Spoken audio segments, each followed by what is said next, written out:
at something like people having hyperreactive trauma patterns to whole fields of phenomena is a fairly ubiquitous dynamic.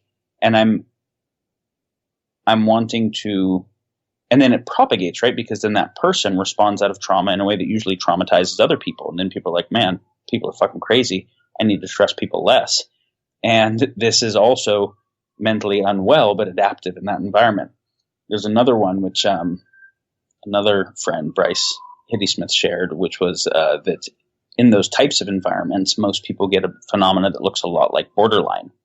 And what that specifically, the phenomena he laid it out that I have seen since, it makes a lot of sense, is that if you have an environment where you don't know if the other agents in the environment are being honest with you or not, and so you don't know if they're really your allies or enemies, if when they're telling you something positive, if it is true and you can trust it, or if it is not true and you need to mistrust it, right? If basically the information integrity is broken down, then you don't know how to deal with that, and you don't want to just throw everybody out because you don't know, but you also can't just accept them. So you end up running both simulations in parallel, that they're a friend and that they're a foe.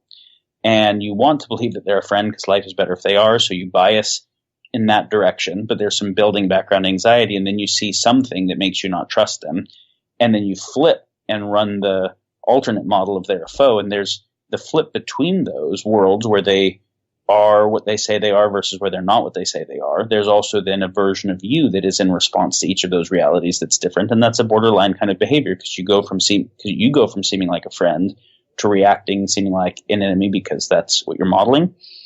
And so this is interesting because that would be adaptive in that environment. And I have seen people where when they're in an environment where they don't trust the people around them, they act a lot like a borderline dynamic, where then when they're in an environment where they actually trust what the people are saying, that behavior drops.